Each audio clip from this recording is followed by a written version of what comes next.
I want to talk about how to use psychology in everyday life and go over some of my learnings on what I do to use psychology when dealing with people, whether it's family, friends, or strangers I meet. One of the most important aspects that I've learned from psychology, particularly Jungian psychology, is the law of compensation. It's a very important rule, and there aren't many rules in psychology, but the law of compensation is one of the rules that I live by and use to assess situations when dealing with people a lot of the times. So the law of compensation is essentially a law that Carl Jung discovered when dealing with the conscious and the unconscious.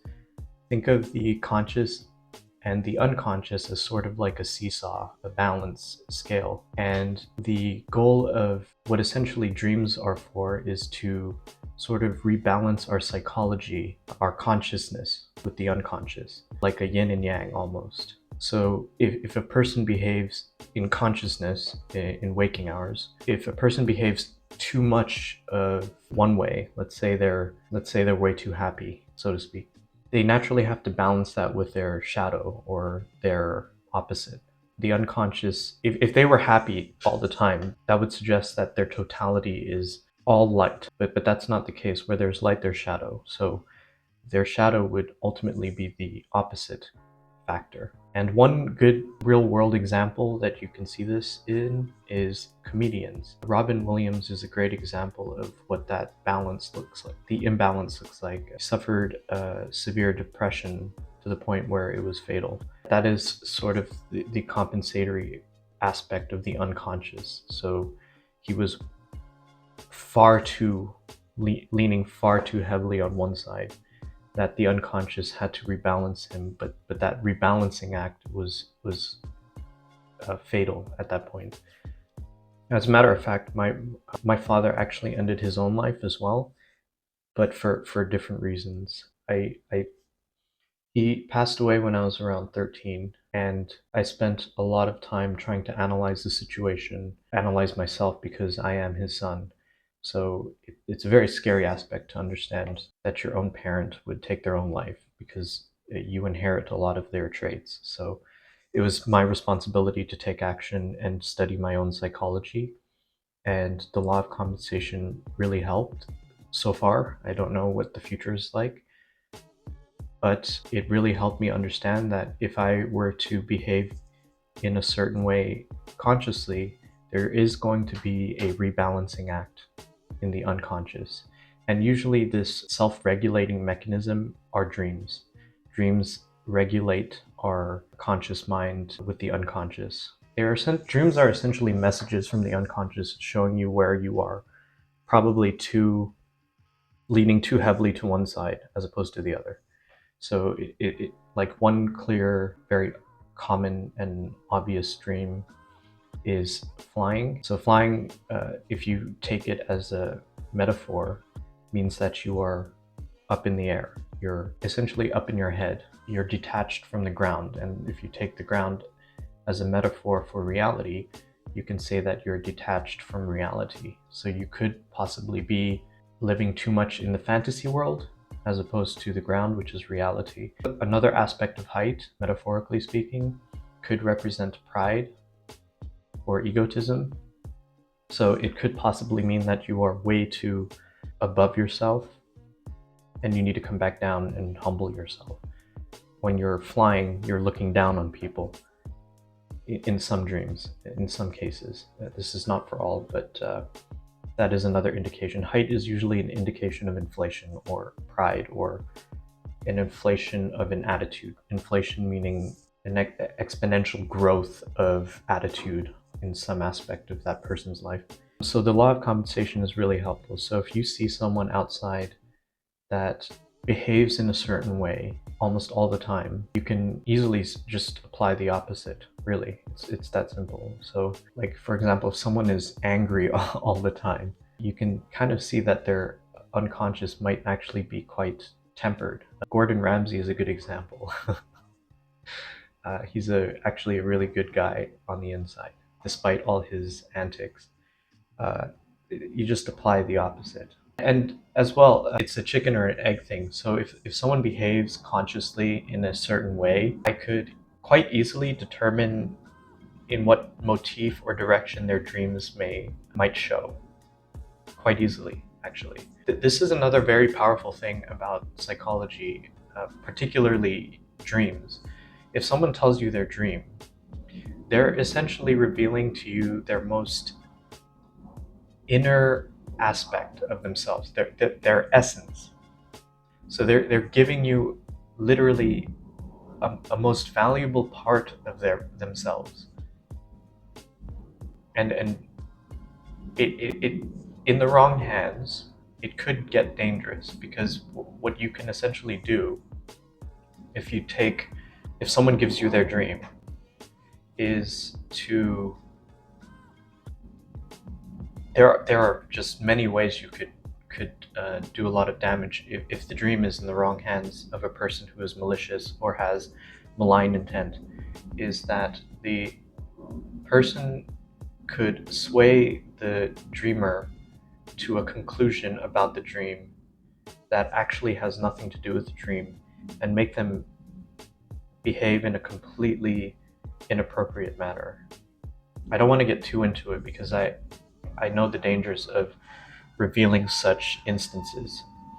But essentially, that is the case. It is almost like giving an essential part of yourself to someone. This is why it's so important when you're doing analytical psychology to be able to trust the person that you're entrusting your dreams to, or dealing with. Some insights too into psychology to help yourself, which ultimately helped me, is understanding a couple of insights and wisdom. So in no particular order, I'm just going to share some insights. So like one good example is shyness. Shyness is just another form of narcissism. It's the spotlight effect, meaning that, and I'm a shy person, I was a shy person, meaning that I thought everyone was paying attention to me, all my flaws, all my insecurities, and all that. But that's never the case. Just apply it to yourself. Think how many times in a day you think of anyone else except yourself. Apply that to everyone else around you. No one is thinking about you the way you are. And if they do, they're probably spending 0.0001% of their day, of their time in a day, thinking about you. It probably comes as a quick thought, and then immediately they're back to thinking about themselves. So shyness is just reverse narcissism. And once you understand that, you no longer really have to feel shy anymore, because no one is paying attention to you the way that you are, with such a large magnifying glass, if you will. No one is paying attention to you in that regard. Let's think.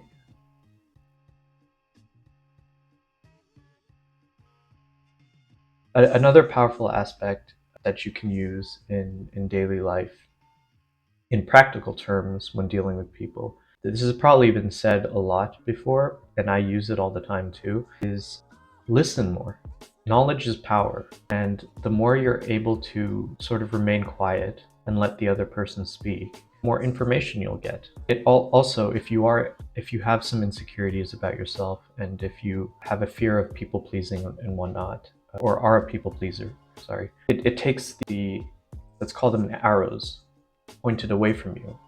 So like if you're in a group setting or whatever, and you don't want those arrows pointed at you because of some insecurity, or you're just not comfortable being the center of attention, redirect that attention towards them. All you have to do really is ask one question, an open-ended question preferably, and the arrows are going to be pointed at them, and so they're going to be thinking about themselves. And the more you stay quiet, the more they will talk. And there's this really cool quote that says, the more you speak, the less you know. The less you speak, the more you know. You hold tremendous power if you allow people to spill the beans, so to speak. If you just remain confident in your quietness. People love to talk about themselves, and that gives you a tremendous power. What it also does is it creates a sort of charm for yourself, because Now they think, even though you haven't really spoken much or said anything, they'll go like, wow, this conversation is great. I can really talk to this person. I can really open up to this person. I was really allowed to express myself. And and they'll tell you you're such a great conversationalist when, as a matter of fact, all you've been doing is listening. In addition to that, another good way to get the hours off of you, so to speak, is to analyze their eyes. One person told me to look at the color, try to analyze the color of their eyes. That's fine. You could do that. But I think it's more interesting to, because the eyes are the window to the soul. So you can really tell, if you're really observant enough, that you'll be able to tell when a person is telling the truth or lying just by looking at their eyes. It also helps to analyze the color just as a sort of like to get you out of your own head if you think people are judging you or something like that. But yeah, look at their eyes. So what this does is a couple of things. And the first thing is that it builds your confidence because you're no longer self-reflecting when someone is looking you directly in the eyes. Now you're analyzing, you're studying, almost like you're reading. The person that you're dealing with will take that as sort of a compliment. If they're not insecure themselves, they'll take it as a compliment. If they are insecure, they'll think that you're more confident, and they'll be a little bit intimidated by the fact that you're able to hold onto their gaze for quite a long time. But yeah, so that improves your confidence because it completely changes your frame of reference or your perspective.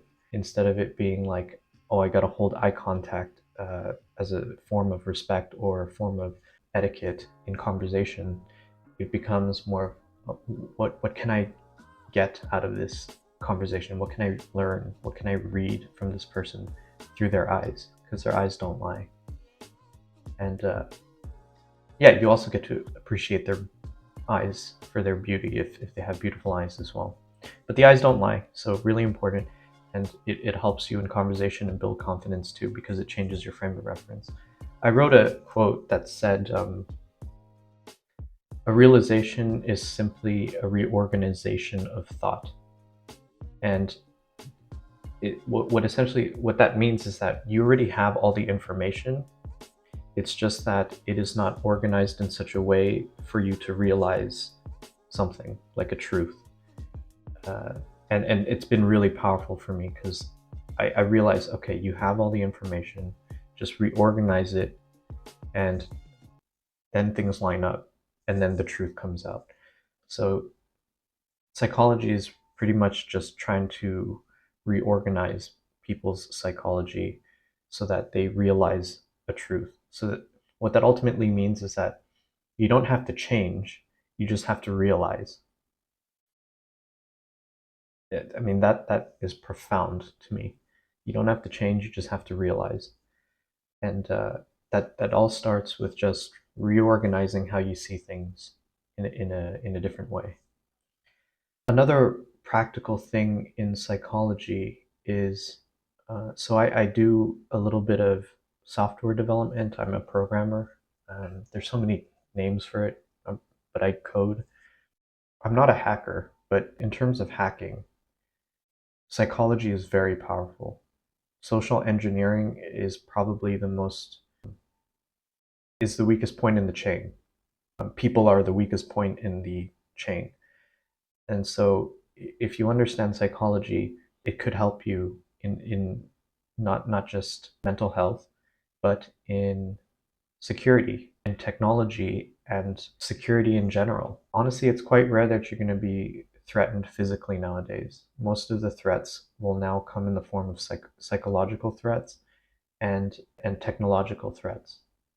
And so it's really important that you understand psychology because it can help you in defending yourself against social engineering threats, which I don't know if you heard, but like there was one case in Las Vegas that happened several months ago where all it took was a phone call and they were able to shut down a bunch of casinos for a couple of days. So, yeah, it really helps understanding psychology to help defend you against threats of those kinds. Um, Again, I'm not doing this in any particular order. I'm just kind of spewing insight and knowledge. Let me think. Another aspect, a really powerful aspect of psychology is healing, healing people. You can use psychology to become powerful yourself and do a lot of damage, but that's not what there are consequences to doing that to your own psychology if you ever go down that wrong path. But the point of learning psychology is to heal. So you hold immense value if you really understand psychology in your family. I have so many statistics. Look at the divorce rate right now in most of Western countries. In the United States, it's 40 to 50%. Look at the terms thrown around all over social media, which is trauma. Look at the big problem today in dating. These are all psychological things. So if you are one of the individuals in your family that understand psychology and you help them understand all these terminologies and all these things, you'll be able to heal them and yourself, obviously. There's this term being thrown around called generational trauma, which is, in fact, in Jungian psychology, an actual thing, just in modern language. It's the unlived life of the parents, essentially. It's whatever trauma the parents don't heal, the children will have to deal with. So you, as the one who understands psychology, will be able to end that cycle. It's painful and difficult work, but that's ultimately what the black sheep of the family has to put up with anyways. They're essentially taking all the shadows of the family, absorbing it, and are responsible for dispelling it. We don't actually get a choice in the say. It's whether you take the responsibility or not.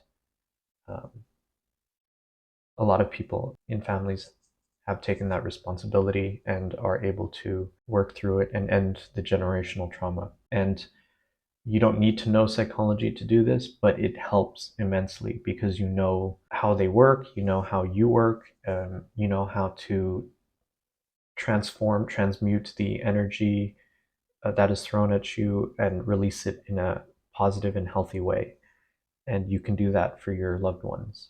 And there is a kind of disappointing, well, if you care about recognition, you're not going to get any. They're not going to know the work that you're doing under the surface. But that ultimately makes you incredibly powerful. It, like in Oppenheimer, when Robert Downey Jr.'s character says, "Power lurks in the shadows." That's like a, yeah. So you become extremely powerful in your family if you understand psychology.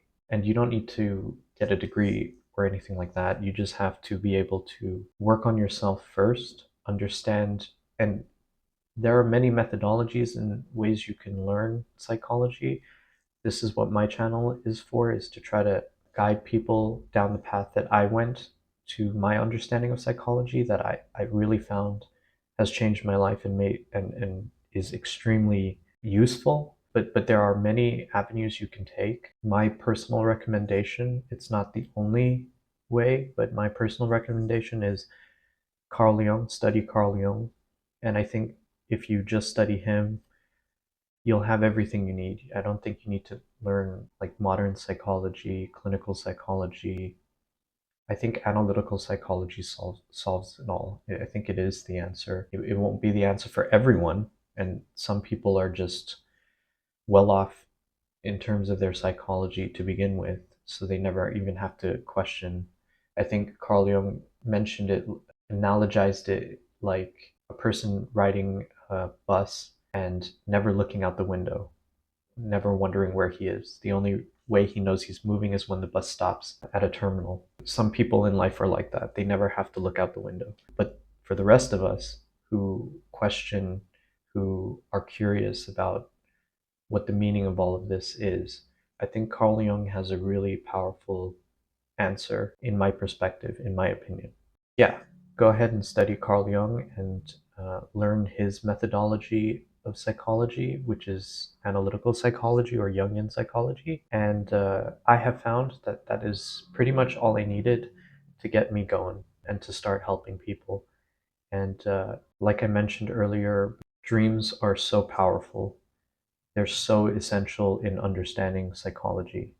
They personify all the different aspects of yourself or the people that you're helping with. So understanding your dreams is probably the most important thing you can do in your life. It is the most important thing I have done in my life. And it's also a really good conversation starter. Because I hate small talk. I don't like asking about someone's day, although it's polite. I like to get to the root of things, even if it's with a stranger. And I would say 99.9% of the time, after our initial hello, I'll ask them about their dreams and they just open up completely. And not only do they open up, they've given me a part of themselves, a very deep part of themselves that they don't even know that they have. But now that you know the power of dreams and where they come from, they've essentially given me an essence of themselves. And now I can really relate to that person on a very deep level because their dreams are from the depths of their psychology, of their essence. Like I'm serious when I say this because I've done it in airports where I just meet random people, and I met this one British guy, and yeah, and then I applied that, and yeah, got to know him really well, and it was an amazing experience.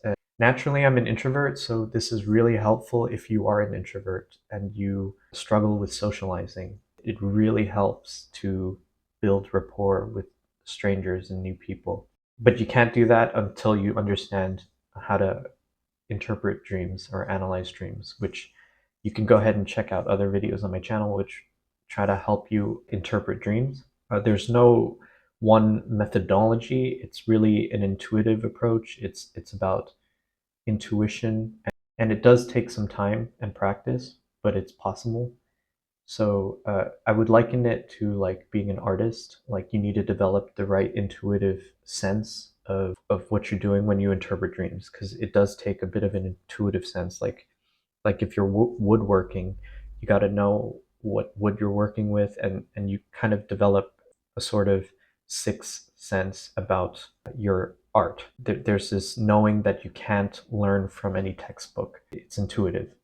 So the more time you spend with your dreams, the sooner you get started, the more intuition you'll be able to build up. So thank you for watching, and don't forget to like and subscribe.